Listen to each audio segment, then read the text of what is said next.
Good morning. Welcome to you and all our friends across the globe. Thanks to Kev Craven for the artwork for today.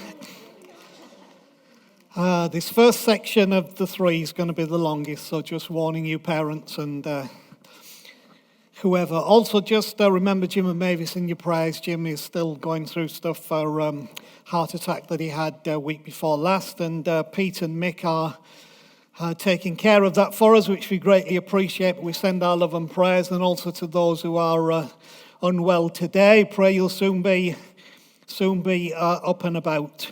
I want to talk to you today about being a maverick and about having a barbarian spirit. Now, I have to admit, when this came up in me last week, it stirred in me something, and I think some of the reason for my bringing this today may be my heart cry, my own heart cry, that I just need to speak out to you and talk to you as individuals, yes, also as a group, us together as a church community, and also to those of you across the globe into whose lives we have the privilege to speak, to encourage you to be who you need to be for the moment that you need to be it. Throughout my life, I have watched things happen and been a certain way. And I remember even going back to our earlier days where some of you were never even around, some of you weren't even born. We met in a street called Wilton Rise. Some of you will remember that. And I remember some of the things we latched onto back there and began to do. We were accused of all kinds of things, being unspiritual, unbiblical, all froth and bubble, too liberal, etc., etc. But within 5 to 15 years, the majority of churches that said we were all that were doing what we had been doing and had completely forgotten that we were doing it.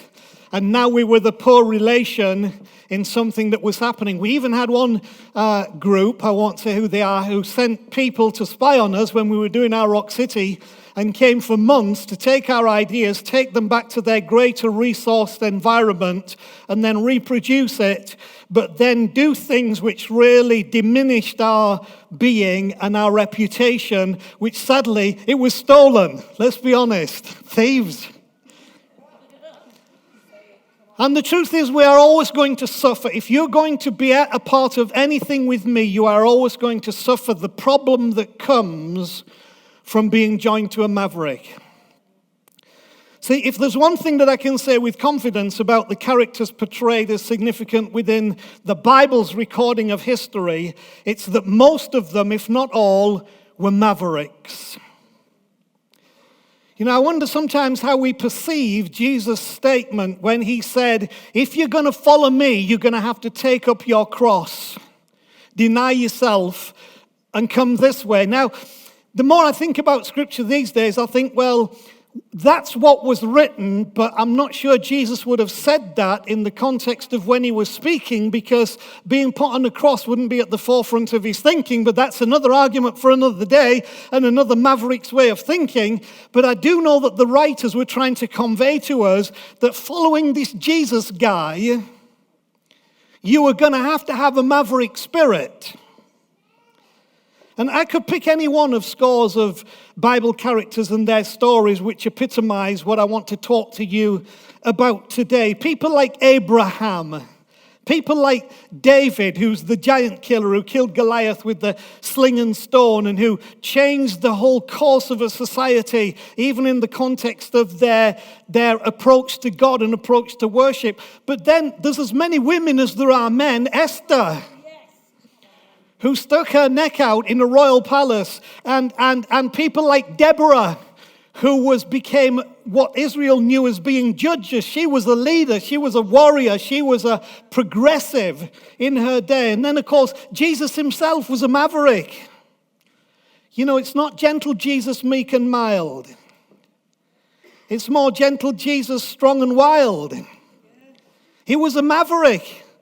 That's why ultimately he was crucified. You can pretty it up as much as you wish, but he was crucified for being a maverick. He challenged the system, he challenged the belief, he challenged the people, and that's where it got him. And of course you could carry that through to people like the Apostle Paul, who was also a maverick. And I would even say people like Mary, the mother of Jesus, was a maverick character in her day, willing to do what was not publicly acceptable, and boy, did she stick by it and go the distance. Absolutely. So a maverick is a person who thinks and acts in an independent way, behaving differently from the expected norm. Won't fit the pattern, doesn't comply to the model. A maverick is an independent thinker who does not go along with the group or party line. They won't hold the common narrative. And he or she is a barbarian. And although we have diminished the title of barbarian to be something less than it is, the original meaning of the title barbarian meant someone different to the dominant class or group. I've always wanted and always sought to be a barbarian, and always wanted a church that was a barbarian church. And you could say, well, look where it's got you.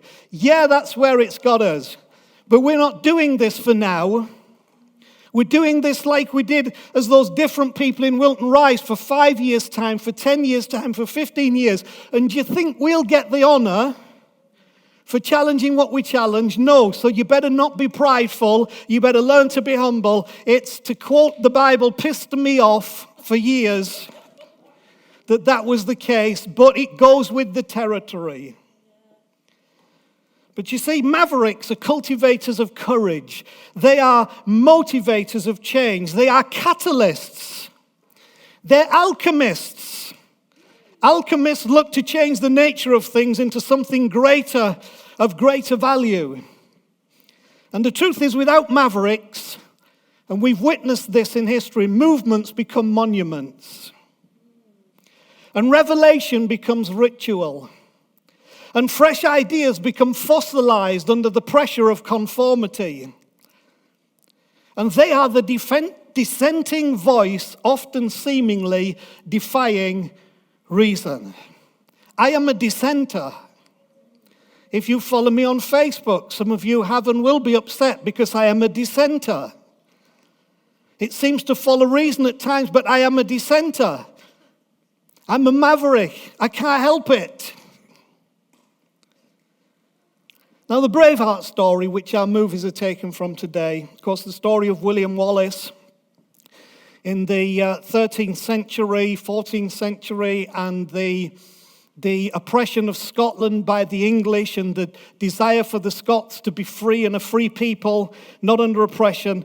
That's one of the reasons we chose this, because the Braveheart story is a chronicle of a maverick. It's a story of uprising against oppression, suppression, and subjugation. But probably more than that, it's the endeavor to restore the I am to a whole nation of people. See, the story is a whole nation of people had lost the I am is a complete sentence.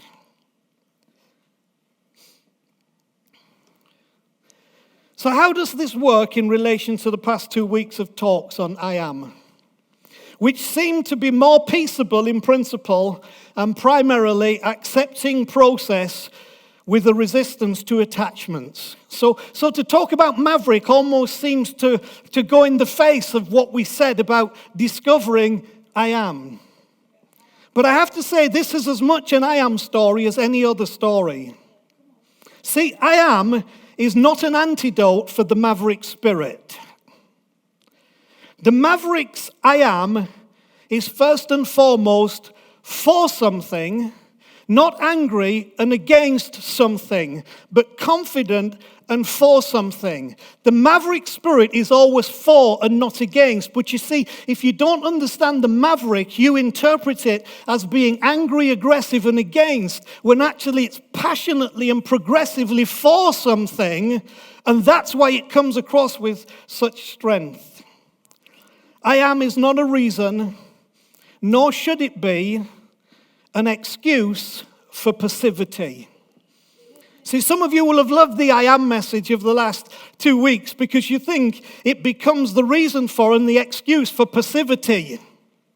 You understand what passivity is? Well, just, carry on and it's fine because I am. But let me say this to you, change is not a passive process. And transformation is not a static occurrence. It all needs something. It takes a cross. It takes a crisis. And sometimes that crisis needs to be created. And Mavericks will tend to do that. So in the clip that we saw where Robert the Bruce, who would eventually become the King of Scotland and build on the shoulders of what William Wallace began, William Wallace says to Robert the Bruce, men don't follow titles, they follow courage. Now I would have to say, unless those men lack courage themselves, in which case they definitely will follow titles. They'll follow the majority over the Maverick. It's interesting that it's rarely the majority that hold the key to changing the world. And I could give you instance after instance after instance of showing how experts often, mostly, and almost without question, always went against the person who was the maverick who would bring change. Even down to the point of something as simple as washing your hands as a surgeon before you operate on the next patient. Do you know what happened to the guy who introduced that first in Austria? They defrocked him. They deplatformed him. And what was proving to be a success in the hospital, they stopped. Why did they stop it? Because the experts said, it's just a freak, we don't think it's true, and they shut him down. So some of you can see why I talk the way I talk about some of the things I talk about. Mavericks will always question and challenge conformity.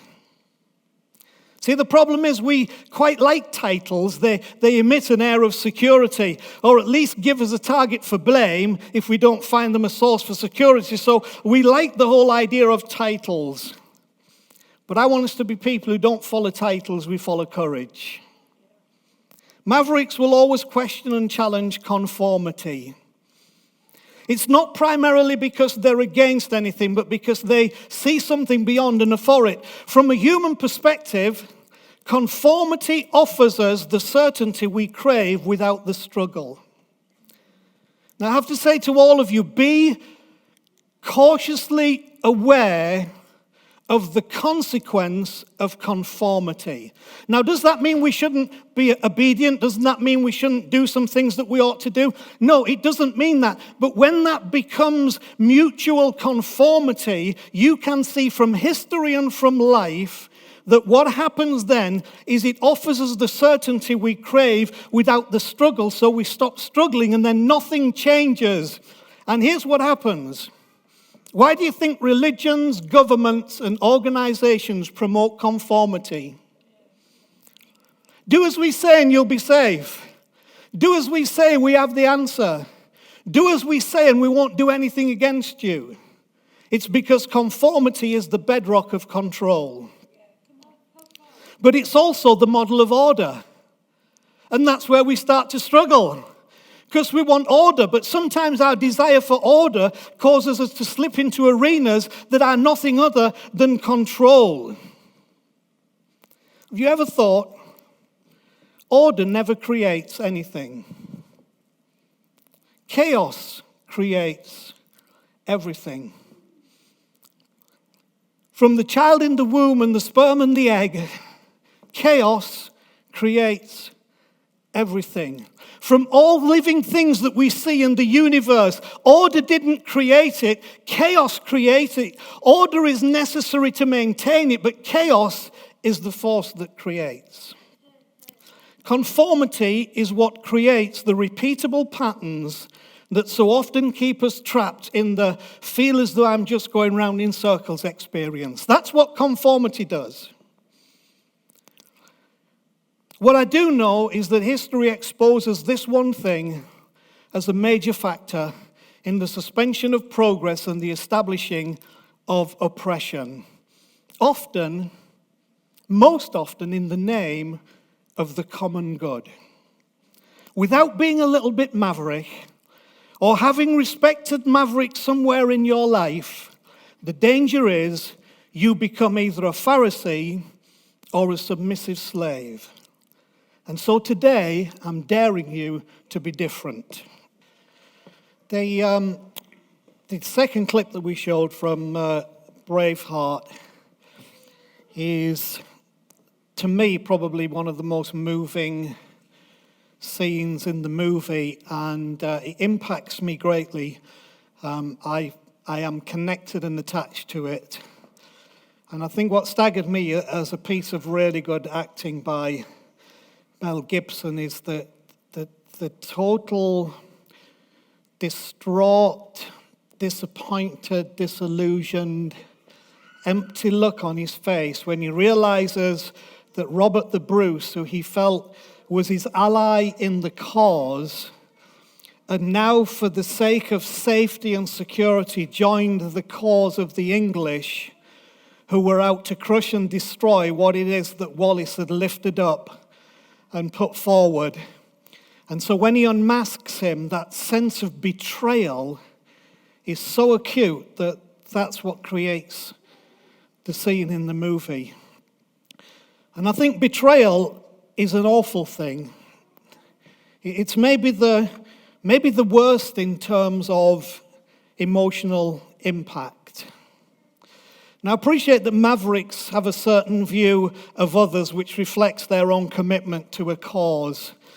And that when a maverick sees that another does not share the cause, or in their view betrays the cause, that's what happens to a maverick. Any of you that are familiar with the Enneagram, let me also say that's what happens to a 6.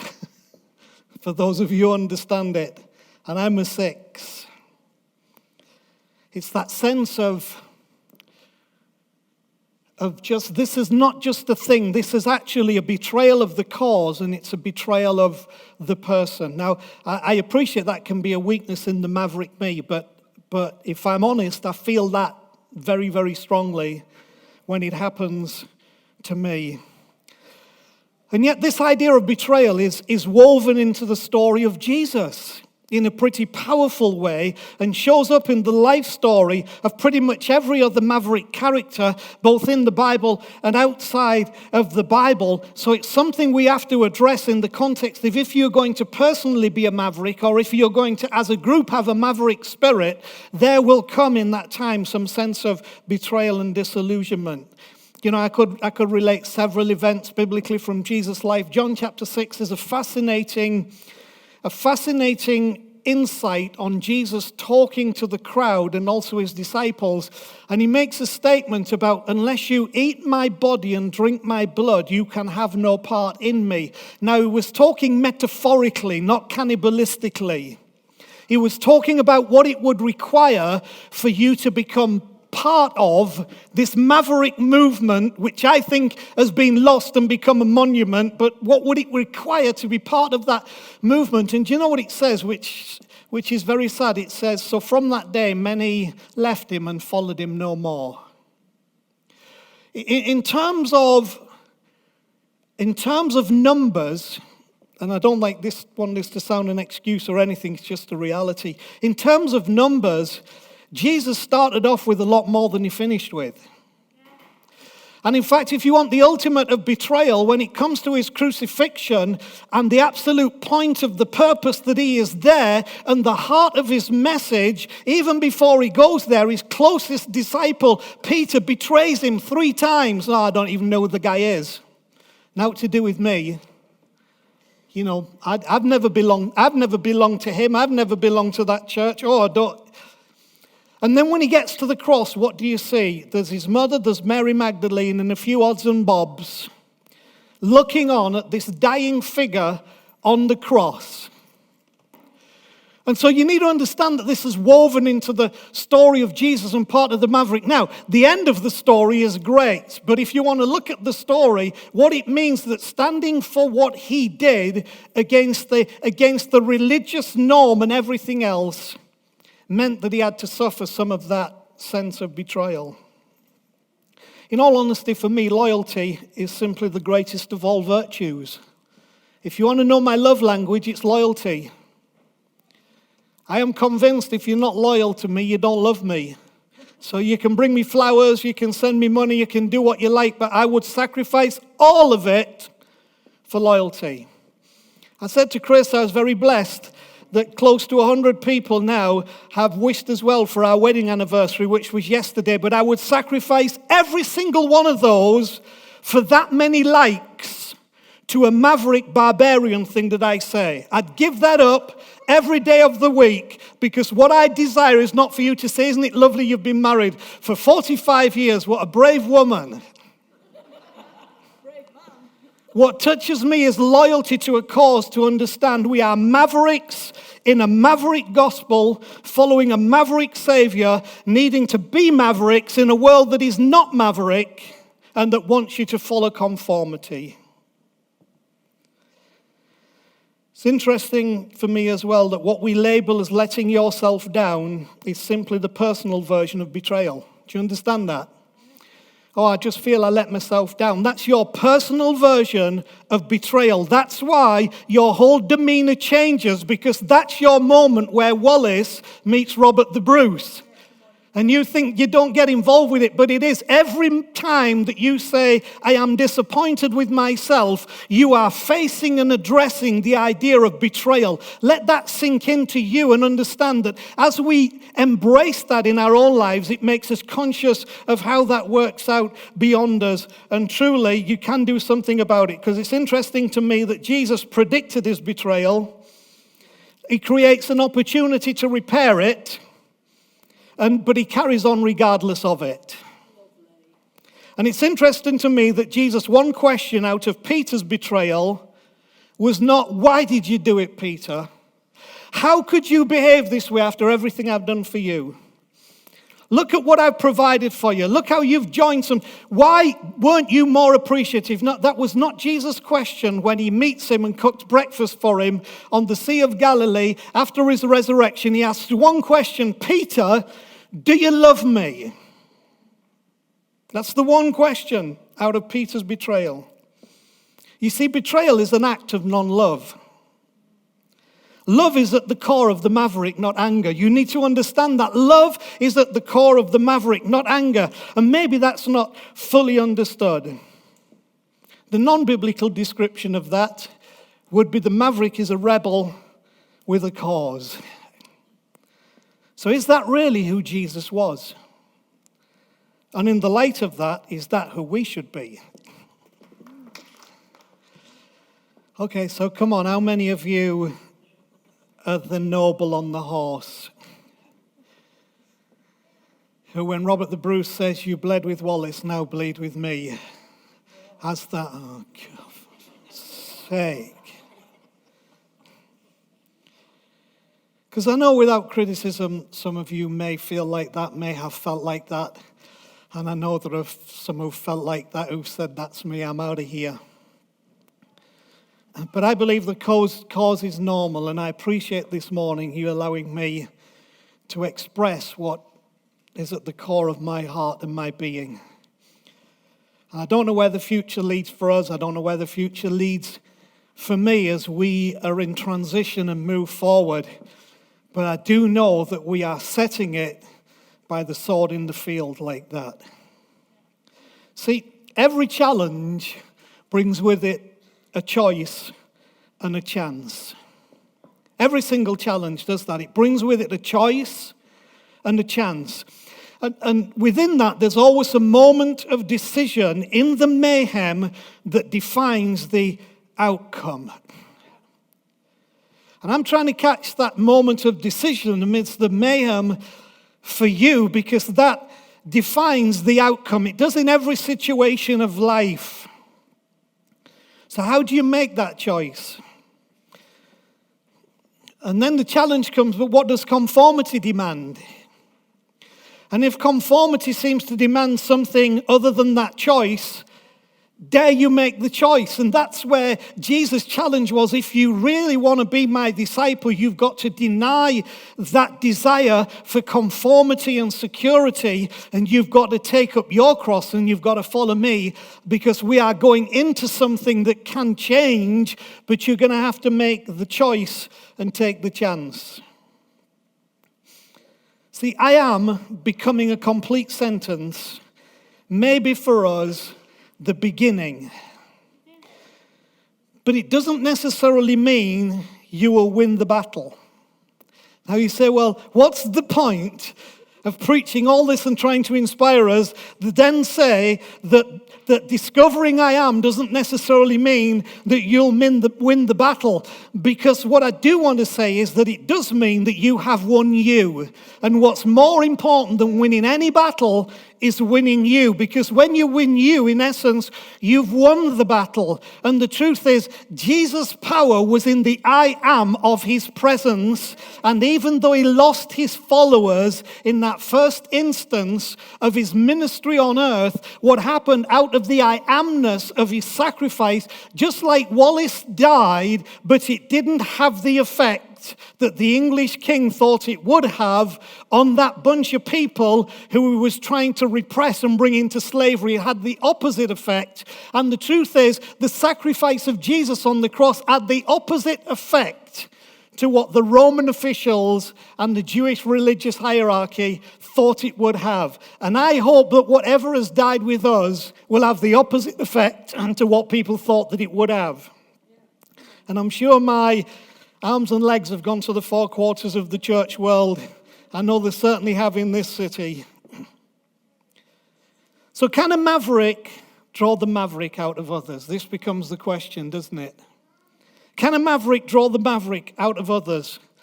Well, I would say, don't ask me, ask Jesus. Can a maverick nurture the courage required and impart that courage to others? And I say, in the words of another movie that we showed, The Shawshank Redemption, I hope. There's a great symbolic metaphor adopted in the Braveheart movie by the simple use of a swatch of cloth. And it's around here where I want to finish what I have to say today. I don't know if you remember, but when Wallace was facing the horror of the sense of betrayal from Robert the Bruce, and Robert the Bruce began to awaken to what it was that was happening and got Wallace off the field, he picked up a piece of cloth. That piece of cloth was the cloth that William Wallace's bride had given to him on their wedding day. And his bride was then killed by the English, which instilled certain feelings within Wallace that began to draw him forward. But that was the swatch of cloth that he had been given by her that became a mark of something deep within his soul that drew him onwards. Great metaphor in it. And so you saw in that last clip how when Bruce was about to go and kiss the ass of the English to save trouble, to be compliant, to do what was expected, to not have a problem, to not be different, to be accepted, he pulled out of his armor that swatch of cloth. And it began to touch something deep in his soul. See, the swatch was the capturing of a moment, a feeling, a conviction. And it needs to be brought out of the armor and felt from time to time to remind us who we are and who we are one with and how we must be. And my prayer today is that something inside you stirs you like that swatch of cloth that says, I'm in. I've got to go with this. Even if I have to bleed, I've got to go with this, because what lies ahead could change the whole world. Remember the swatch of cloth. What's your swatch of cloth? What's that moment? What's that thing that you can draw out to say, yes, this attaches me, I feel it, I've got it. And can we all be mavericks? The sword in the field, I think, is a wonderful end to that movie. Whoever